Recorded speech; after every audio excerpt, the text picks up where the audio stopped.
Yomer Hashem el Moshe, Bo el Paro, Ki ani ichbarti es libo ves lev avodov. I've hardened his heart and the hearts of his subjects, servants. L'man shisi ososa ele b'kirbo, to place or to extend my signs, these signs in his midst.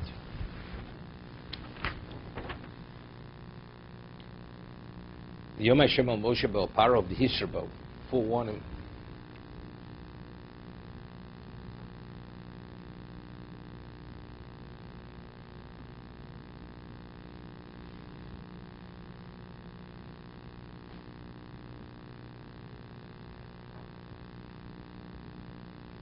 So here there's an interesting Sifsei Chachomim.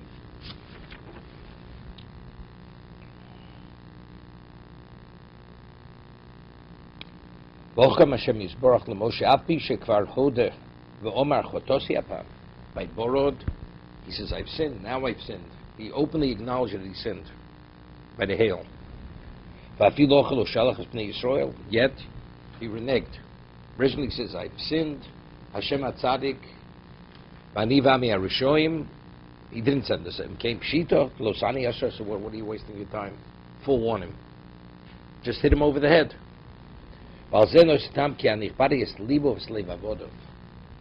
Until now, I've only hardened his heart. Now, going forward, in this regard, this particular instance, it's lev avodov. Zorach hasro mishum avodov, darato lichbidos levovom. Od lo hichbedes levovom, kedum zehani mishum da'arshav nemar hayori estvar Hashem henis. Lui shehichbed gam lev avodov hoy maftsirum bo l'shloch b'nei Yisrael. If he wouldn't have hardened their hearts, they would have pressured him to send us out. Lefichach hichbed gam lev avodov mashisi ososai. V'avagav she'omru shalach es anoshim holo hoyset shuvosam shleimo shlo omru she'yishlach rak anoshim. Okay. Here, right here.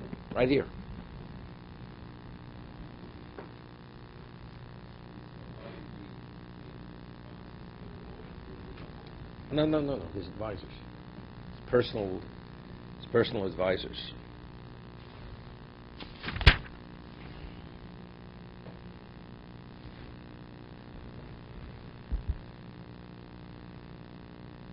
I mean, I still said, come to Paro because I've hardened his heart and the hearts of his servants.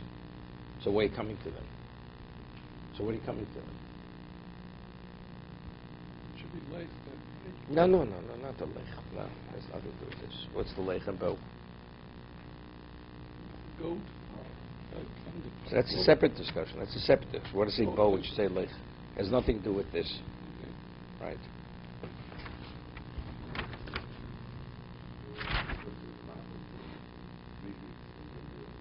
Okay.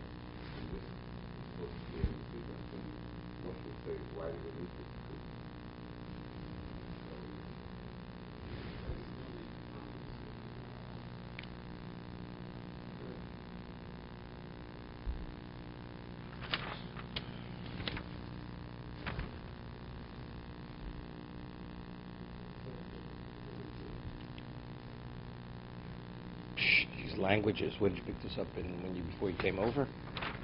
Trilogy. It's not a good word to use.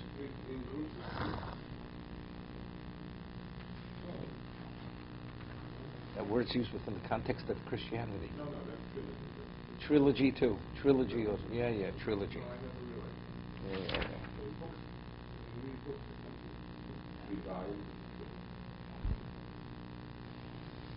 I gave me David Lobel for this. Okay.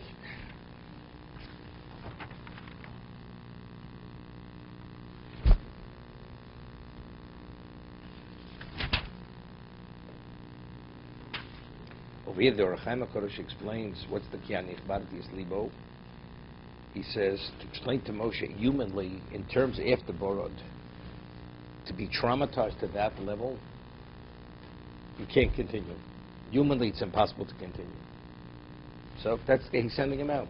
He backed out, good. But now you can give him another one. Like he's going to explain How's it possible that a person is able to survive the borod? How's it possible? So he explains, "Ma'atutaskel daski ani Hashem sheparis libo kimitevodom lo yeh libo koshek ke'evin." He says, even if your heart would be like a stone, after borod, there's no way to survive. You'd be smashed.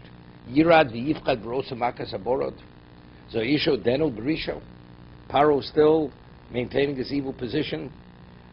Ein ze midas ha'odam. It clearly tells you this is not human. This is beyond the human capacity. Elokim gozer olav lakshoso. Pimash Rashi posuk v'chiti v'kusemes ka'afil useino. Shemosa pili plum zel yosibel hakid libo. Okay?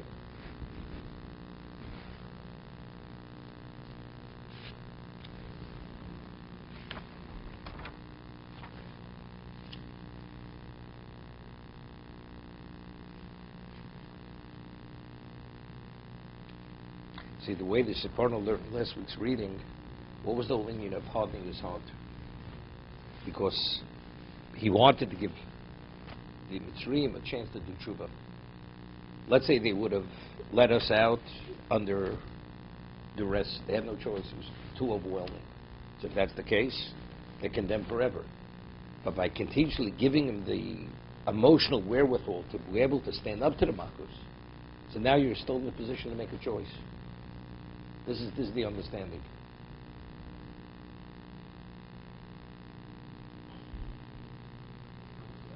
What?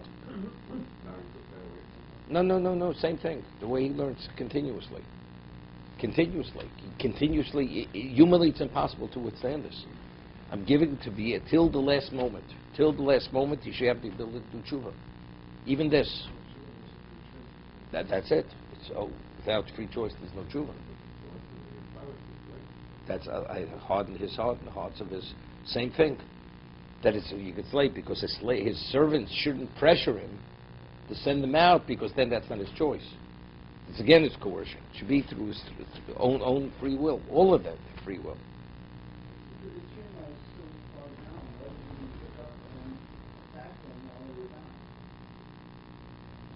Who should attack them?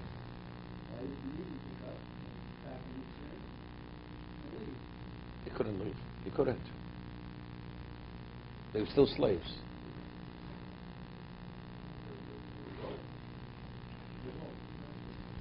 Couldn't revolt.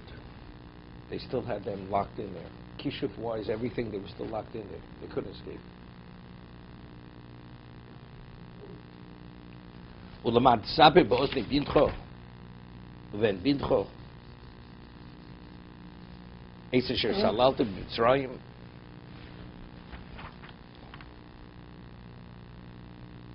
He's giving two reasons. Why is he hardening his heart and the hearts of his avodim? Firstly, to continue performing miracles. And in addition, to tell over in the ears of your sons and your grandchildren how I played with them, toyed with them.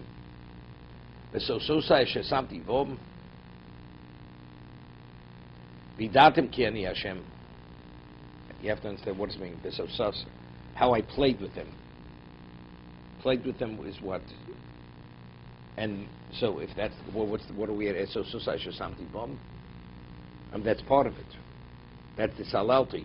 Sosai seems to be something else. And my signs that I placed in the midst. Asher Samti, that I placed. That's the past, that's not the present.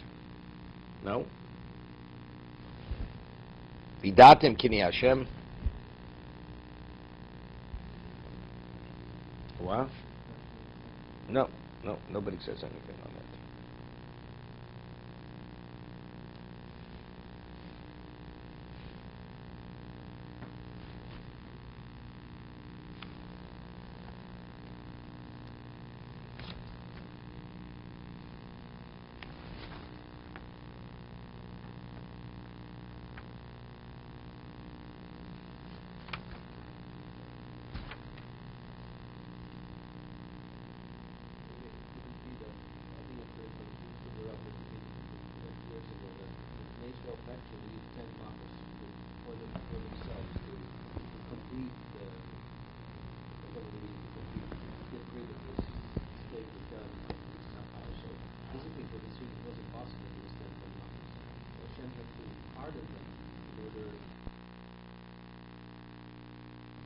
Ninth day, you should tell over to your children, played with the Egyptians. This is also why I should something that I put, that's not osim.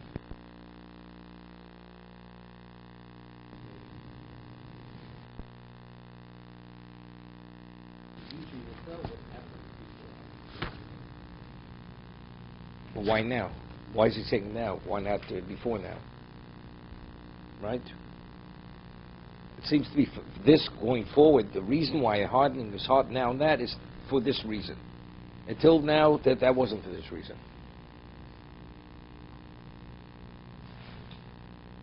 Yidatim kini Hashem. Let's go a little further.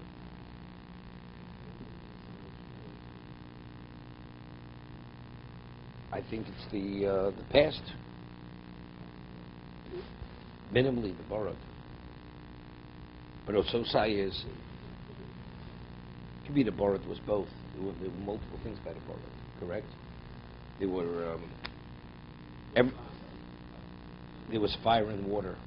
There was the hail, and then there was the fire and the water. There were many aspects to it, right? The mark of borrowed was multiple. It smashed and it burnt also.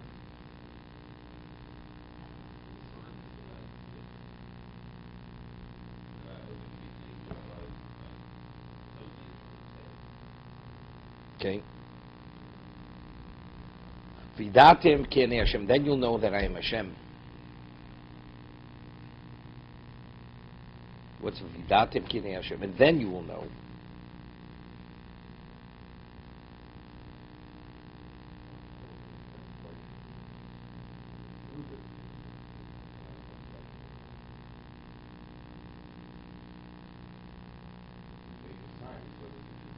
Vidatim.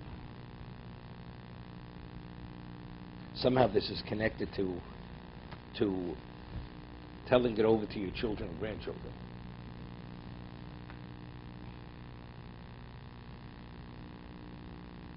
So what I said in the past, that if you share something with your grandchildren, that means you've accepted it.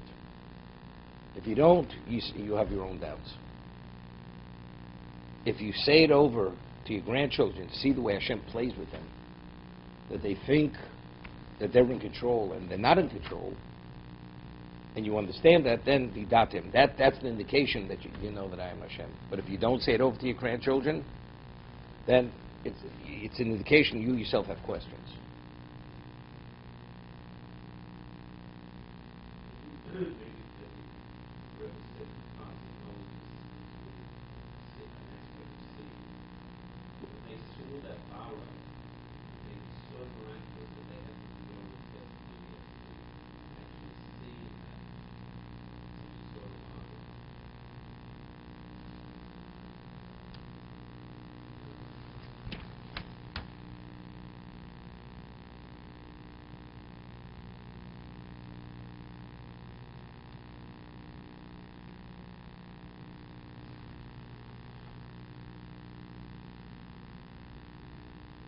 So we're learning now, why did he need a special hardening here for the avodim?